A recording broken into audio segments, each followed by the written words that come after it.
الحمد لله وسلام على عباده الذين اصطفى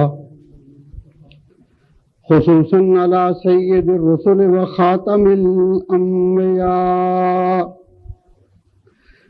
وعلى آله الأتقياء وأصحابه الأسفياء. أما بعد فأعوذ بالله من الشيطان الرجيم. بسم الله الرحمن الرحيم. الذين إن مكناهم في الأرض أقاموا الصلاة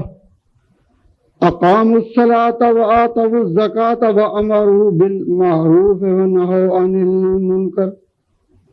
قال النبي صلى الله عليه وسلم: ما من كلم يكلم في سبيل الله إلا وجيء به يوم القيامة اللون لون دم والريح ريح مسك أو كما قال النبي صلى الله عليه وسلم.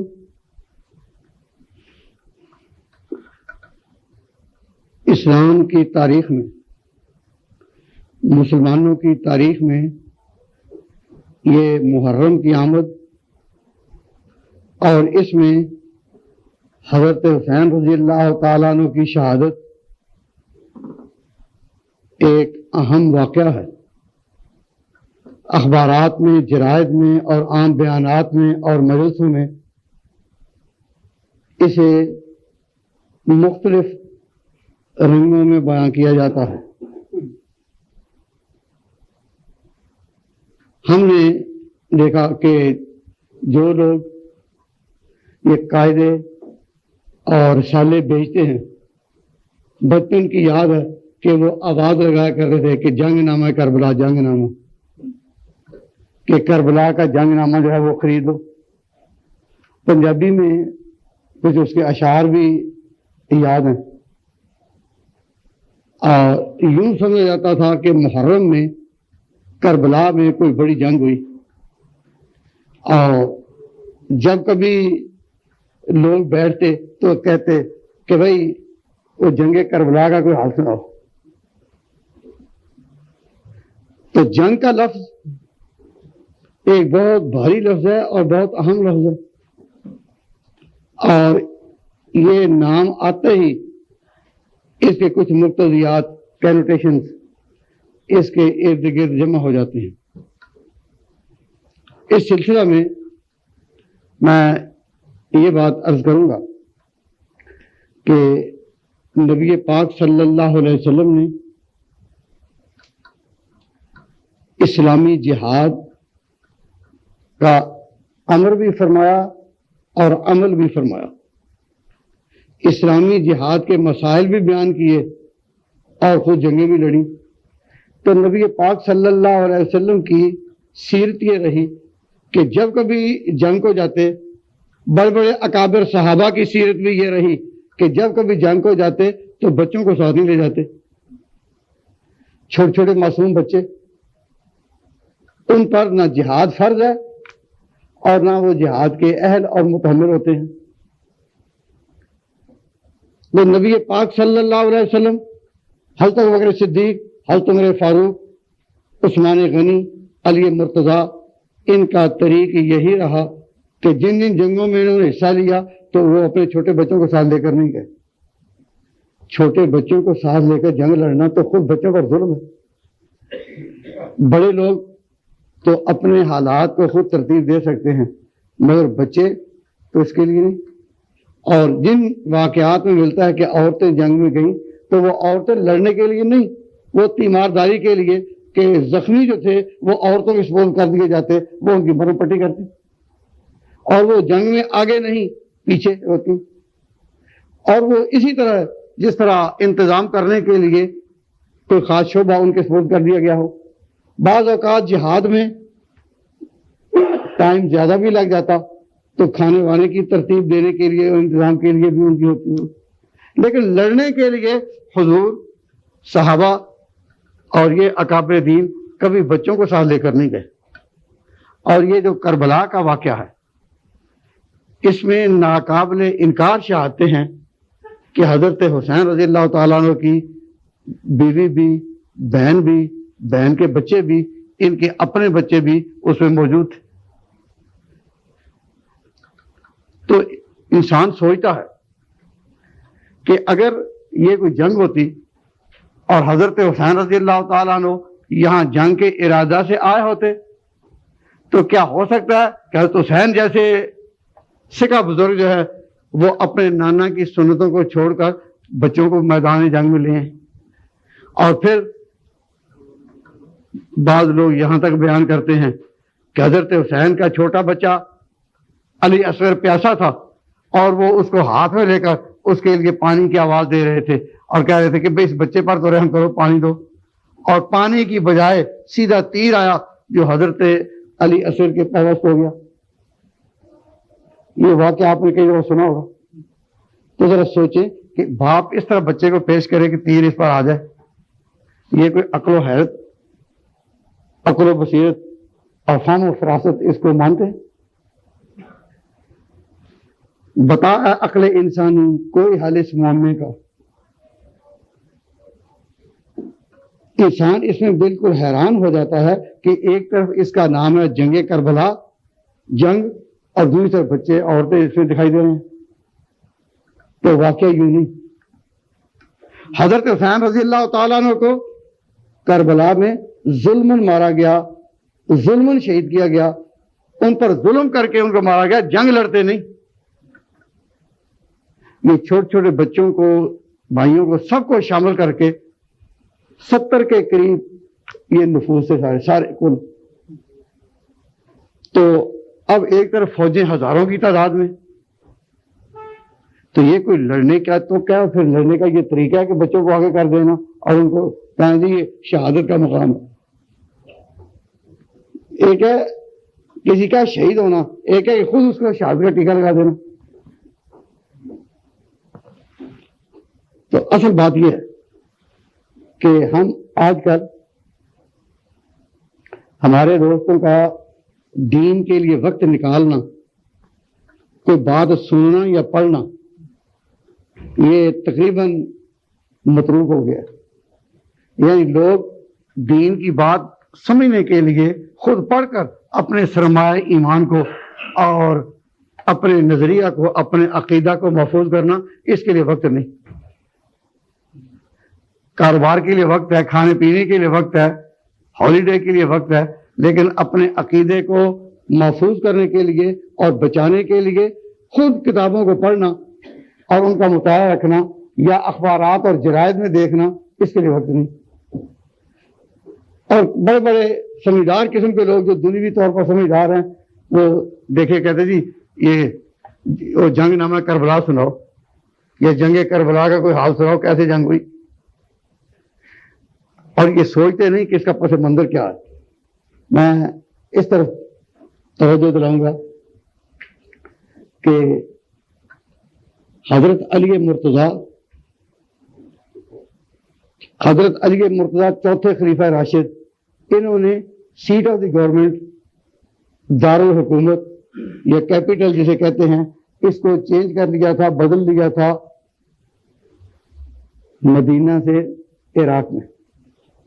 نبی پاک صلی اللہ علیہ وسلم باوجود کہ مکہ کے رہنے والے تھے، لیکن کیونکہ رہ رہے تھے مدینہ میں، اور جتنی جنگیں لڑی وہ بھی مدینہ میں، جنگ بدر بھی لڑی گئی تو آپ مدینہ میں تھے، احد لڑی گئی تو آپ مدینہ کے رہنے والے، حتیٰ کہ جب مکہ فتح ہو گیا تو حضور سے گزارش کی گئی کہ اب تو ہم اپنے اپنے گھروں میں چلے جائیں اور مکہ ہمارا مرکز ہو۔ آپ بھی مکہ میں پیدا ہوئے، یہاں دشمنوں نے رہنے نہ دیا، مجبوری کی بنا پر مدینہ گئے، وہاں ایک سلطنت قائم ہوئی، حکومت قائم ہوئی، ایک نظام قائم ہوا۔ لیکن اب جب ہمیں اللہ تعالیٰ نے فتح دے دی ہے، مکہ ہمارے زیر نگرانی ہے، تو مکہ میں کیوں نہ چلے جائیں اور یہی مرکز بنے۔ تو حضرت خاتم النبیین کے سامنے یہ تجویز آئی تو آپ نے فرمایا کہ نبی جب ہجرت کر جائے تو پھر اس مقام کو چھوڑا نہیں کرتا۔ یہ اللہ تبارک و تعالیٰ نے فتوحات دی ہیں، اسلام کو غلبہ دیا، لیکن یہ بھی ایک طریقہ ہے کہ نبی ہجرت کر جائے تو پھر وہ اس مقام کو چھوڑا نہیں کرتا۔ یہ مدینہ میرا دار الہجرت ہے تو یہیں رہنا ہے، مکہ میں آتے جاتے رہیں گے، عمرے بھی ہوتے رہیں گے، حج بھی ہوتے رہیں گے۔ وہ مسلم آبادی ہو گئی، کعبہ شرک سے بالکل پاک کر لیا گیا، بت سارے گرا دیے گئے، انقلاب آ گیا۔ اسی خانہ کعبہ میں نمازیں قائم ہونے لگیں، حی علی الصلاۃ کی صدائیں گونجیں، لیکن حضور خاتم النبیین نے اپنا قیام مدینہ منورہ میں رکھا۔ تو اسلامی دارالحکومت مدینہ منورہ ہی تھا۔ حضور کی وفات ہوئی مدینہ منورہ میں، اور ابوبکر صدیق رضی اللہ تعالیٰ عنہ جب خلیفہ ہوئے تو وہ بھی مدینہ منورہ میں، حضرت عمر تو بھی مدینہ منورہ دارالحکومت میں، حضور کا روضہ کہاں ہے؟ وہ بھی مدینہ میں۔ تو اللہ تعالیٰ کی تو اس میں بڑی حکمتیں تھیں۔ تو جو لوگ حج کرنے جاتے ہیں ان کو پتہ ہے کہ یہ تمام دنیا سے مسلمان جو حج کرنے کے لیے ہزارہا کی تعداد میں آ رہے ہوتے ہیں، یہ تقسیم ہو گئے دو بڑی جگہوں میں۔ کوئی سیدھے جاتے ہیں مدینہ منورہ، تو وہاں مدینہ منورہ کی حاضری کے بعد وہ آتے ہیں پھر حج کو، اور حج سے واپس، اور کئی سیدھے حج کے لیے گئے یا عمرہ کے لیے گئے اور اس کے بعد حج کیا، اور حج کے بعد پھر مدینہ حاضر ہوئے۔ تو جو آبادی ہے حاجیوں کی وہ دو حصوں میں تقسیم ہو گئی نا۔ تو اس سے کچھ قرار آ گیا، ورنہ اتنی وہاں بھیڑ ہوتی ہے اور اتنی آبادی ہے اور حاجیوں کی اتنی آمد ہے کہ اگر یہ دو حصوں میں تقسیم نہ ہوئی ہوتی حج امن ناممکن ہو جاتا۔ اور اب اللہ تبارک و تعالیٰ جل شانہ کی حکمت کہ دونوں بڑی جگہ مسجد حرام اور مسجد نبوی دونوں جگہ حاضری ہوتی ہے، اور ٹائم کا کوئی فاصلہ بھی مل جاتا ہے، اور حاجی جو ہے وہ بھی تقسیم ہو جاتے ہیں۔ تو حضرت خاتم النبیین کا مکہ کو مرکز بنانے کی بجائے مدینہ کو مرکز رکھنا، اس میں علاوہ اور حکمتوں کے ایک یہ حکمت بھی تھی کہ اگر مسلمانوں کا دارالحکومت یہی ہوگا تو مکہ کی تقدیس تو کسی نے نہیں چھینی، مکہ کا تقدس تو کسی نے نہیں لیا، وہ تو اپنی جگہ قائم ہے، تو وہ بھی قائم رہے گا اور مدینہ منورہ کا حرم بھی قائم ہو جائے گا۔ آدھے لوگ ادھر آدھے ادھر، اور پھر یہ آدھے ادھر وہ آدھے ادھر۔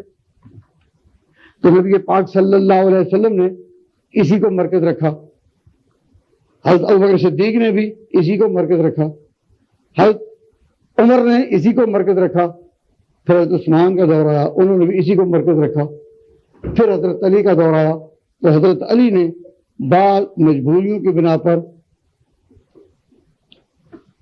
دارالحکومت مدینہ سے بدل کر آپ عراق میں چلے آئے اور Kufa seat of the government بنا ان کا۔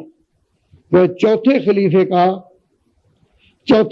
کا دارالحکومت، چوتھے خلیفہ کا دارالسلطنت وہ کوفہ عراق تھا، آپ مدینہ چھوڑ آئے۔ اور آپ نے مدینہ اس لیے نہیں چھوڑا کہ آپ مدینہ کو پسند نہیں کرتے تھے، بلکہ مدینہ کو اس لیے چھوڑا کہ سیاسی حالات مسلمانوں کے کچھ اس طرح ہو گئے کہ یہ آپس میں ٹکرا رہے تھے، سیاسی حالات اس طرح ہو گئے کہ مسلمانوں کی آپس میں تلوار بے نیام ہوئی، ملک شام کے لوگ علیحدہ ہو گئے، اور پہلے جس طرح سارے مسلمان ایک جھنڈے تلے تھے اب ایک جھنڈا نہ رہا۔ شام کی حکومت دمشق میں، اور حجاز اور عراق کی حکومت کوفہ میں۔ تو حضرت علی مرتضیٰ کا کوفہ چلا آنا مدینہ سے دوری کے باعث نہیں تھا یا مدینہ سے نفرت کے باعث نہیں تھا، بلکہ مدینہ کی عزت کو اور اس کے تقدس کو قائم رکھنے کے لیے کہ مسلمان اگر آپس میں لڑیں تو لڑائی کا میدان مدینہ نہ بنے، مدینہ سے باہر بنے۔ اگر شام میں بنے تو دمشق کے گرد جنگیں ہوگی، اگر عراق میں بنے تو کوفہ کے گرد جنگیں ہوگی، جو اختلاف ہوگا وہ باہر ہی باہر ہوگا۔ تو ان کی کوشش یہ تھی کہ مدینہ کا تقدس پامال نہ ہونے دیا جائے. اور پہلے سے ایک خبر چلی آ رہی تھی کہ حضرت صلی اللہ علیہ وسلم نے فرمایا تھا کہ اس امت میں ایک ایسا امام قتل ہوگا، اس امت میں ایک ایسا امام شہید ہوگا جس کے قتل پر مسلمان کی تلوار ایسی نیام سے نکلے گی کہ پھر قیامت تک نیام میں نہیں جا سکے گی. مسلمان آپس میں لڑیں گے، کبھی یہ ملک اس کے خلاف اور وہ ملک اس کے خلاف. مسلمانوں کی قوتیں جو غیروں کے مقابل ہونی چاہیے تھی وہ آپس میں ایک دوسرے کے ساتھ ہوں گی. تو اس امت میں ایک ایسا امام ہوگا، تو وہ امام آخری ہوگا جس نے امت کو جوڑے رکھا. اس کے بعد مسلمان کی تلوار بے نیام ہوگی. ایک دفعہ حضرت علی مرتضیٰ حضرت عثمان کے پاس بیٹھے تھے کہ آپ نے اپنی بصیرت سے کہا کہ اے عثمان، امیر المومنین عثمان، مجھے معلوم ہوتا ہے کہ کہیں آپ ہی اس امت کے وہ امام نہ ہوں جن کے بعد مسلمان کی تلوار بے نیام ہو جائے گی اور مسلمان آپس میں ٹکراتے رہیں گے، مسلمانوں کی تلواریں ایک دوسرے کے خلاف چلیں گی اور قیامت آ جائے گی. قیامت تک مسلمانوں کو ایک جھنڈا نصیب نہیں ہوگا، اور ایک جھنڈا ہوگا تو پھر مہدی کی قیادت میں ہوگا جب عیسیٰ بن مریم اتریں گے. تو حضرت عثمان غنی رضی اللہ تعالیٰ عنہ خاموش ہوئے. کچھ انہوں نے اپنے آنسوؤں سے ان کی بات کی تائید کی، لیکن یہ خبر صحابہ میں عام تھی کہ اس امت کا ایک امام ایسا ہے کہ جو مسلمانوں کے اتحاد کا آخری نشان ہوگا اور اس کے بعد پھر مسلمان آپس میں ٹکرائیں گے. حضرت عثمان غنی رضی اللہ تعالیٰ عنہ کو خراج عقیدت پیش کرتے ہوئے یہ اقرار کرنا پڑتا ہے کہ حضرت عثمان غنی تک مسلمانوں کا جھنڈا ایک رہا. اور جس طرح حضرت خاتم النبیین نے مسلمانوں کو ایک قیادت میں جمع کیا، صدیق اکبر عمر فاروق نے ایک قیادت میں تمام جنگیں لڑی اور مسلمان ایک قیادت کے تحت افریقہ تک بڑھتے گئے، حضرت عثمان غنی رضی اللہ تعالیٰ عنہ اسی طریقے اور اسی سنت کی آبرو کا آخری نشان تھے. ان کے بعد جب حضرت علی کا کا دور آیا تو حضرت علی نے مجبوری کے تحت عراق کو انتخاب کیا، کیونکہ عراق میں ان کے ہم خیال، ان کے حامی اور ان کے عقیدت مند زیادہ تھے. اور امیر معاویہ گورنر شام نے شام کو اپنا مرکز بنایا اور دمشق اس علاقے کا دارالحکومت تھا. تو جتنے بھی اختلافات ہوئے اور اختلافات کی آندھیاں چلیں وہ دمشق اور عراق، دمشق اور کوفہ کے مابین تھی. مدینہ منورہ اور مکہ مکرمہ مسلمانوں کے لیے بالاتفاق تقدس اور عظمت کے مراکز تھے. تو حضرت علی جب آئے عراق میں تو ظاہر ہے کہ اہل شام کے مقابلہ میں حضرت علی کی عقیدت مند زیادہ ادھر تھے عراق میں، کوفہ میں. اور 5-6 سال کے قریب حضرت علی کی حکومت رہی تو وہ یہی لوگ تھے. حضرت علی کے بعد حضرت امام حسن ان کے جانشین ہوئے، ان کی آماجگاہ بھی یہی سرزمین تھی اور یہی ان کے دوست تھے، یہی ان کے خیر خواہ تھے.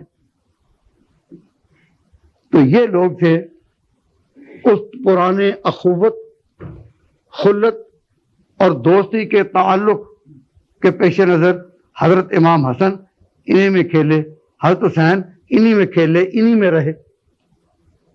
تو حضرت حسین رضی اللہ تعالیٰ عنہ کہ یہ جو جاننے والے تھے اور ان کے دوستوں کا حلقہ تھا، عقیدت مندوں کا حلقہ تھا، انہوں نے حضرت حسین کو دعوت دی تھی کہ آپ مدینہ رہنے کی بجائے یہیں آباد ہو جائیں. اس وقت ہم لوگ جو عراق کے رہنے والے ہیں، ہمارے اندر سمجھدار مسلمانوں کی بہت کمی ہے، تو بہتر یہ کہ آپ مدینہ منورہ رہائش کی بجائے یہاں آ جائیں. تو حضرت حسین رضی اللہ تعالیٰ عنہ نے ان کی بات سے اتفاق کرتے ہوئے اپنی سکونت بدل لی اور مدینہ منورہ سے نکل کر عراق میں رہنے کے لیے آپ آئے. تو جب آپ آئے تھے منتقل ہونے کے لیے، انتقال وطن کے لیے، نئی جگہ پر رہائش اختیار کرنے کے لیے، تو ظاہر ہے کہ بچوں کے ساتھ آنا تھا، بیویوں کے ساتھ آنا تھا، بہنوں کے ساتھ آنا تھا. تو بنو ہاشم کا یہ کنبہ اور یہ قافلہ مدینہ منورہ سے عراق رہائش کے لیے آیا، اس لیے عورتیں ساتھ تھیں، بچے ساتھ تھے. یہ جو بیان کیا جاتا ہے کہ نہیں یہ جنگ کے لیے ہے، تو جنگ کے لیے کوئی چھوٹے معصوم بچوں کو اور دودھ پیتے بچوں کو ساتھ لے کر نکلتا ہے؟ حضرت صلی اللہ علیہ وسلم کے ساتھ صحابہ نے بڑے بڑے مار کے سر کیے بدر و احد کا، لیکن ایک روایت میں نہیں ملتا کہ کوئی صحابی اپنے معصوم بچے کو لے کر آیا ہو. لیکن کربلا کے واقعہ میں یہ بات بار بار دہرائی جاتی ہے کہ حضرت علی اصغر حضرت حسین کے بالکل معصوم دودھ پیتے بچے تھے جن کو پانی نہیں مل رہا تھا، اور انہوں نے اس کو ہاتھ میں اٹھایا اور پھر دشمن کا تیر آیا اور علی اصغر کو آخری نیند سلا گیا. اب یہ باتیں یقین کرنے کے لائق ہوتی ہیں. کوئی باپ اپنے بچے کے ساتھ ایسا کرتا ہے؟ جہاد اور جنگ مکلفین پر فرض عائد ہوتا ہے. بڑے جو ہیں انہی پر ہے کہ ہولی کاز کے لیے کسی مقدس مقصد کے لیے وہ جان تک رہتے ٹھیک ہے، لیکن بچے تو مکلف نہیں، ان پر تو نماز بھی فرض نہیں کیا جائے کہ جہاد فرض ہو، تو بچوں کو آگے کر دینا. تو اصل بات یہ ہے کہ حضرت حسین رضی اللہ تعالیٰ عنہ بہت مقدس اور بہت پاکیزہ سیرت انسان تھے. انہوں نے حضور کے طریقوں کو چھوڑ کر نیا طریقہ نہیں نکالا کہ جنگ میں بچوں کو لے آئیں. وہ جنگ کے لیے آئے ہی نہ تھے، وہ آئے ہی یہاں انتقال مکانی کے لیے تھے، آئے ہی یہاں رہائش کرنے کے لیے تھے، کیونکہ ان کے بھائی بھی یہاں رہ چکے، ان کے باپ بھی یہاں رہ چکے، اختلافات کے وقت بھی یہاں رہ چکے، ان کے دوست یہیں تھے، ہم ہی یہیں تھے. اور ساتھ ساتھ یہ بات بھی تھی کہ اگر کوئی بڑا آدمی ایسا ہو کہ جس کے ساتھ عوامی تائید ہو تو وہ حکومت کے مسائل میں اپنی ایک آواز رکھتا ہے، اپنی بات کہہ سکتا ہے، حکومت کو غلط باتوں پر ٹوک سکتا ہے. تو حضرت حسین کا کربلا میں آنا، ان کا عراق میں آنا اس لیے کہ حکومت کو لگام دے کر رکھ سکیں اور غلط باتوں پر ٹوک سکیں اور غلط کو غلط کہہ سکیں، اس کے لیے ایک مرکز کی ضرورت تھی. حضرت حسین رضی اللہ تعالیٰ عنہ نے اس مرکز کی ضرورت کے پیش نظر اس جگہ کو انتخاب کر دیا. تو حضرت سیدنا حسین رضی اللہ تعالیٰ عنہ کے بارے میں پہلی بات ذہن میں یہ رہنی چاہیے کہ وہ انتقال مکانی کے طور پر یہاں آئے تھے، بال بچوں کو لے کر آئے تھے، اور اس لیے آئے تھے کہ یہی ان کا پہلا وطن تھا، ان کے باپ کا وطن تھا، اور یہاں کے لوگ مانوس تھے، وہ ان سے مانوس تھے. اور دوسرے درجے میں یہ بات کہ جب حضرت حسین یہاں آئیں گے اور ایک قوت ہوگی، ایک قوم ان کے ساتھ ہوگی، تو وہ حکومت کی غلط بات پر اس کو غلط کہہ سکیں گے، صحیح بات پر صحیح کہہ سکیں گے. تو یہ تبھی ہوتا ہے کہ جب عوامی تائید حاصل ہو. تو حاصل بات کا یہ ہے کہ لوگ یہ جو کہہ دیتے ہیں کہ کربلا میں جنگ ہوئی، یہ جنگ نہیں، یہ جنگ کا سوال ہی پیدا نہیں ہوتا. حضرت حسین رضی اللہ تعالیٰ عنہ ظلمن مارے گئے، ان کو شہید کیا گیا ظلم کے ساتھ، جنگ لڑتے ہوئے نہیں. قرآن کریم نے جنگ کے بارے میں بھی اصول بتائے ہیں کہ کتنی تعداد تمہاری ہو اور کتنی دشمن کی ہو تو پھر تم نے لڑنا ہے. اب حکومت کی فوجیں تو لاکھوں تک تھیں اور کئی ملک ان کے زیر نگر تھے، کئی ملک ان کے زیر قلم تھے، کئی ملک ان کے زیر حکم تھے، اتنی تعداد. تو ان کے ساتھ یہ بچوں کا یہ 70 نفوس کا قافلہ کوئی فوج کہلا سکتا ہے؟ اور اس طرح روایات بیان کرتے ہیں کہ یہ جو محرم کی 10 راتیں ہیں کہ پہلی رات فلاں سال سپہ سالار بنا اور لڑا، دوسری رات دوسرا لڑا، تیسری رات تیسرا لڑا. اصل میں ان ذاکروں کو اپنی 10 راتیں پوری کرنی ہوتی ہیں، تو اس لیے جنگ کو 10 شکلوں میں بچھا دیا. امر واقعہ یہ ہے کہ سارے کا سارا مرحلہ اور سارے کا سارا ثانیہ، سارے کا سارا واقعہ ایک ہی دن 10 کو ہی پیش آیا، اور ظلمن ان کو انہوں نے شہید کر دیا. حضرت حسین رضی اللہ تعالیٰ عنہ بے شک شہید ہے، اور یہ شمر اور عمر وغیرہ یہ سارے ظالم تھے جنہوں نے ان پر ظلم کیا اور ان کو ظلمن ٹھنڈا کر دیا. یہ ثانیہ کربلا یہ 2 اصولوں کی جنگ تھی. 2 اصول کیا؟ پہلا اصول تو یہ کہ انسان حق کے لیے آواز اٹھائے، حق کا اظہار کرے، صحیح کو صحیح اور غلط کو غلط کہے. افضل الجہاد کلمۃ حق عند سلطان جائر او کما قال النبی صلی اللہ علیہ وسلم. سب سے افضل بات یہ کہ انسان باطل کے مقابلے میں ڈر جائے، غلط کو غلط کہے، صحیح کو صحیح کہے، طاقت سے مرعوب نہ ہو، طاقت سے دبے نہیں۔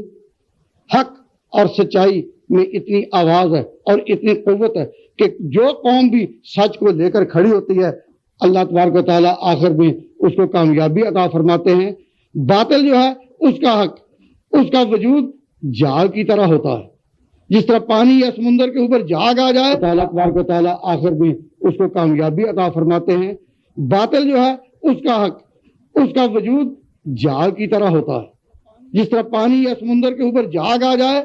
اما زبد و یذب و جفان واما ما ينفع الناس، جس چیز میں لوگوں کا فائدہ ہے فیمکث فی الارض، اللہ تبارک و تعالیٰ اس کو دوام دیتا ہے۔ تو جو شخص بھی حق کے لیے کھڑا ہوا پھر اللہ تبارک و تعالیٰ اس کی مدد کرتے ہیں۔ پہلا اصول تو یہ ہے کہ انسان حق کے لیے کھڑا ہو اور طاقت سے دبے نہیں، اپنے آپ کو بچانے کے لیے غلط لائن اختیار نہ کرے، یہ اصول ہے اور تمام پیغمبروں کی تاریخ کا اجتماعی کارنامہ ہے۔ سب پیغمبر اس پر ڈٹے رہے کہ حق کو حق کہنا ہے، اس میں جتنی سہولتیں اور تکلیفیں آئیں ان کو برداشت کرنا ہے، اور حق والے جو ہے وہ دبتے نہیں۔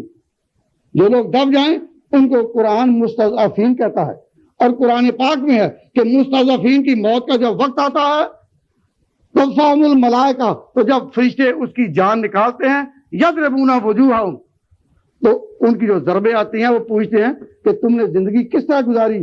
قالوا فیما کنتم، اے مستضعفین تم نے زندگی کیسے گزاری؟ قالوا، وہ کہیں گے کننا مستضعفین فی الارض، ہم تو مستضعفین تھے، کمزور تھے، کوئی بات کر نہیں کر سکتے تھے، کمزور تھے، کیا کرتے، مجبوری تھی۔ تو فرشتے کہیں گے الم تکن ارض اللہ واسعۃ فتہاجروا فیہا، کیا خدا کی زمین وسیع نہ تھی، ہجرت کر جاتے؟ کیا وسیع نہ تھی، ہجرت کر جاتے؟ جب وہ جواب دیں گے اولئک مأواہم جہنم، قرآن کہتا ہے کہ ان کا ٹھکانہ جہنم ہے، اور فرشتے مارتے مارتے ان کی روح لے جائیں گے۔ مسلمان دنیا میں مستضعفین کے طور پر نہیں آیا، مسلمان کو خدا نے اس زمین پر ایک ذمہ داری کے لیے بھیجا اور اپنا نمائندہ بنا کر بھیجا، خلافت اور نیابت کا پیکر بنا کر بھیجا، اس کا کام تھا حق کے لیے کھڑا ہونا۔ تو یہ ایک اصول ہے۔ اور دوسرا اصول یہ کہ آدمی طاقت سے ڈر کر مرعوب ہو جائے، ہمت ہار دے، مایوس ہو جائے، متحدی قبول کر لے، یہ دوسرا اصول ہے، اس کو کہتے ہیں تقیہ۔ تو اسلامی تاریخ میں دونوں طبقے دو اصولوں کے ساتھ آگے بڑھے۔ ایک اہل سنت والجماعت، ان کا یہی عقیدہ تھا کہ حق حق ہے، اس کے لیے کھڑا ہونا بڑی عظیمت ہے، موت آ جائے تو وہ شہادت ہے، اور یہ آخرت کی بڑی سعادت ہے۔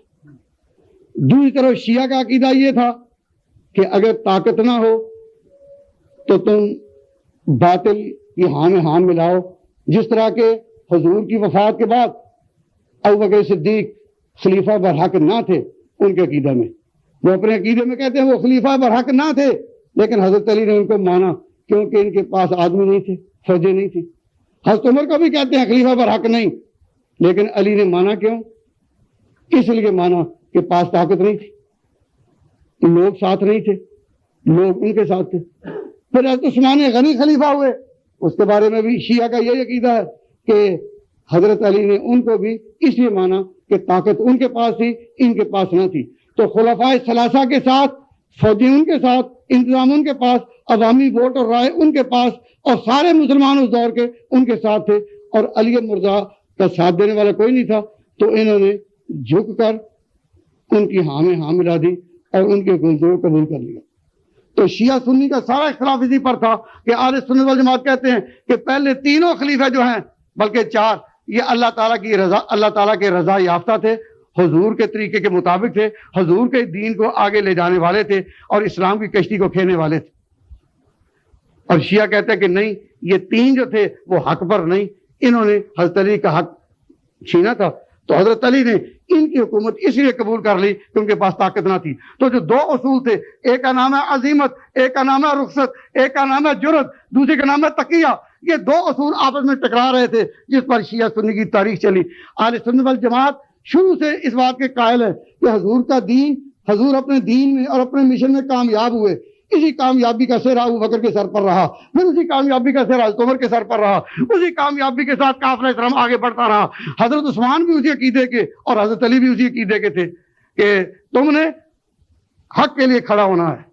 لیکن ان شیعوں نے تاریخ کے دور اول میں یہ بات پھیلا دی کہ جی پہلے 3 خلیفے حق پر نہ تھے، حضرت علی نے جو ان کو مانا وہ مجبوراً مانا، طاقت پاس رہی تھی، کمزور تھے اس لیے اس کو مانا، اور اس کو کہتے ہیں تقیہ۔ اسی وقت یہ بات ان کے بیٹے کے کان میں پہنچ گئی، حضرت حسین کے۔ حضرت حسین رضی اللہ تعالیٰ عنہ علی کے بیٹے تھے، ان کو پتا تھا کہ میرے باپ کو کس طرح بدنام کیا جا رہا ہے۔ وہ علی جس کو شیر خدا کہتے ہیں، وہ علی جو قاتل مرب تھا، وہ علی جو فاتح خیبر اور جس کی جرت کی داستان ہے، اس کو کہنا کہ ڈر کر اور دب کر اور تقیہ کی چادر اوڑھ کر وہ بیٹھے۔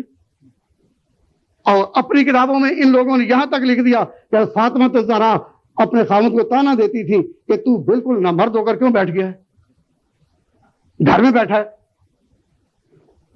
اللہ حاضر کیا ہم تو نہیں کہتے کہ حضرت فاطمہ الزہرا جیسی پاکیزہ زبان ایسی بات کہے، لیکن حضرت علی کو بدنام کرنے کے لیے کہ ڈر کر وہ بالکل باطل کی آنکھوں میں آنکھیں ڈالنے کی بجائے سرنگوں ہو گئے تھے اور مستضعفین تھے۔ حضرت حسین یہ باپ کے بالکل وارث بیٹے نکلے کہ انہوں نے اپنے باپ سے تقیے کا داغ دور کرنے کے لیے کربلا میں اس کی مثال پیش کر دی۔ پاس اپنے طاقت نہیں تھی لیکن حکومت کو ٹوکا، روکا کہ تم اس طریقے پر نہیں جس طریقے پر خلافت راشدہ کا چراغ جلتا تھا، تمہاری طریقہ غلط ہے۔ حکومت کے پاس طاقت تھی، ان کے پاس طاقت نہ تھی، ان کے پاس جرت تھی، ان کے پاس شقاوت تھی، لیکن حضرت حسین نے کربلا میں اپنی جان دے کر ثابت کر دیا کہ میرے باپ پر تقیے کا الزام غلط ہے۔ اگر پہلے 3 خلیفوں کی خلافت غلط ہوتی اور ان کی حکومت بھی غلط ہوتی تو کربلا پہلے دن ہی قائم ہو جاتی۔ آخر میں جس باپ کا بیٹا ہوں وہ باپ مجھ سے زیادہ بہادر تھا، اگر میں باطل سے دب نہیں سکتا، اپنی اور بچوں کی جان دے سکتا ہوں تو میرا باپ بھی تو دے سکتا تھا۔ تو میرے باپ پر یہ غلط تہمت لگا کر پورے کا پورا فرقہ بنا دیا۔ تو یہ جو کربلا کا واقعہ ہے یہ حضرت ابوبکر، حضرت عمر اور حضرت عثمان ان کی خلافت کے خلافت صادقہ ہونے پر، ان کی خلافت کے سچی خلافت ہونے پر ایک روشنی کا مینار ہے کہ اب 2 ہی صورتیں کہ باپ کا عمل غلط تھا یا بیٹے کا غلط تھا۔ تو کوئی بھی پڑھا لکھا آیت اللہ اور کوئی شیعہ اس کا جواب نہیں دے سکا کہ ایک اصول ہے کہ باطل سے دب کر ہاں میں ہاں ملانی ہے یا باطل کا مقابلہ کرنا ہے۔ اگر پہلا اصول ٹھیک ہے کہ مقابلہ کرنا ہے تو علی نے کیوں نہ کیا، اور اگر یہ اصول ٹھیک ہے کہ دبنا جائز ہے تو حسین کیوں نہ دبے۔ تو یہ واقعہ کربلا اصل میں اہل سنت والجماعت کا جو عقیدہ ہے کہ حق کے لیے کھڑا ہونا سعادت ہے، اور تقیے کا مسئلہ اسلام میں کوئی نہیں، طاقت سے مروب ہو کر دبنا یہ کوئی سعادت نہیں۔ یہ اہل سنت والجماعت کا جو اصول ہے، حضرت حسین نے اس کی خاطر جان دی، حضرت حسین رضی اللہ تعالیٰ نے اس کی خاطر جان دی۔ اور تاریخ کے آئینہ میں دیکھا جائے تو حضرت حسین رضی اللہ تعالیٰ عنہ اس مسئلے میں اہل سنت والجماعت کے امام ہیں، اس لیے جہاں بھی ہوگا اہل سنت وہ حضرت حسین کو کہیں گے واہ، انہوں نے اپنی قربانی سے ثابت کر دیا کہ حق والے جو ہیں وہ باطل کے آگے دبا نہیں کرتے، وہ واہ کرتے رہے۔ لیکن جنہوں نے کہا کہ حسین نے اپنے باپ کا اصول توڑا، اس کو تقیہ کرنا چاہیے تھا، وہ ہائے کرنے لگے، اس نے کیا کیا، اس نے کیا کیا، اب تک ہائے کر رہے ہیں۔ تو حضرت حسین رضی اللہ تعالیٰ عنہ کا عمل واہ کا مستحق ہے، یہ آہ کا مستحق نہیں۔ حضرت حسین رضی اللہ تعالیٰ عنہ نے اہل سنت والجماعت کے مذہب کی بنیادیں مضبوط کر دی اور بتا دیا کہ میں باوجود طاقت نہ ہونے کے جان دے رہا ہوں، قربانی دے رہا ہوں۔ تو اگر باطل کے آگے دبنا اس کی کوئی بھی گنجائش ہوتی تو میں دب جاتا، اور اگر نہیں کوئی گنجائش تو میرے باپ پر جو الزام ہے کہ علی نے ان خلافتوں کو قبول کیا تھا دب کر، علی نے ان خلافتوں کو قبول کیا تھا مروب ہو کر، یہ بالکل غلط بات تھی۔ اگر ابو بکر صدیق کی خلافت غلط ہوتی، عمر کی خلافت غلط ہوتی، حضرت عثمان کی خلافت غلط ہوتی تو حضرت علی مرضی کبھی قبول نہ کرتے، وہ جان دے سکتے تھے۔ کیوں؟ حسین سے وہ زیادہ بہادر تھے، حسین سے وہ زیادہ بہادر تھے، اور حضرت حسین کی رگوں میں اسی علی کا خون تھا، فاطمہ کی گود نے ان کو پالا تھا۔ وہ کس طرح کر سکتے تھے کہ اگر یہ حکومت غلط ہے تو اسے کیوں ٹکرائیں؟ کیا ان کو پتہ نہیں تھا کہ تقیہ کیا جا سکتا ہے اور اپنی جان بچانے کے لیے ایسا کیا جا سکتا ہے؟ اے کربلا کی خاک اس احسان کو نہ بھول، تڑپی ہے تجھ پہ لاش جگر گوشہ ہے رسول، دیتی رہے گی در شہادت حسین کی آزادی حیات کا یہ سرمدی اصول، چڑھ جائے کٹ کے سر تراک نیزے کی نوک پر، لیکن یزیدیوں کی اطاعت کر قبول۔ تو حضرت حسین رضی اللہ تعالیٰ عنہ کی جرت کو ساری قوم سلام کرتی ہے، اور جو ہی ان کی جرت کو سلام پیش کیا جاتا ہے تو اہل سنت عقیدے کی فتح ہے، اور ان کی شہادت شیعہ کا جو عقیدہ ہے کہ باطل کے آگے دب کر ہاں میں ہاں ملانی چاہیے اور غلط حکومتوں کو قبول کرنا چاہیے، اور علی مرتضیٰ نے اسی لیے پہلی 3 خلافوں کو قبول کیا تھا، اس کی یہ صریح تردید ہے۔ اسلام مستضعفین کی زندگی کی اجازت نہیں دیتا۔ اللہ تعالیٰ فرماتے ان الذین توفاہم الملائکہ کہ فرشتے جب روح قبض کریں گے تو کسی کو مستضعفین کی صورت میں نہیں چھوڑا جائے گا کہ ہم کمزور تھے، ہم کچھ نہیں کر سکتے تھے، ہماری بات نہیں چلتی تھی، تو اللہ تعالیٰ کے فرشتے کہیں گے الم تکن ارض اللہ واسعۃ فتہاجر فیہا، کیا خدا کی زمین وسیع نہ تھی کہ تم ہجرت کر جاتے؟ ایک کہنے لگا جی فرشتے فوری یہ کہتے ہیں ویزا نہیں ملتا تھا تو ہم ہجرت کر جاتے۔ بھئی یہ جو ویزا نہیں ملتا یہ تب نہیں جب تمہاری ہجرت میں مقاصد جو ہے وہ دنیوی ہوں، اور اگر دین کے ہوں تو پھر ویزا کا احتیاج نہیں۔ وما علینا الا البلاغ۔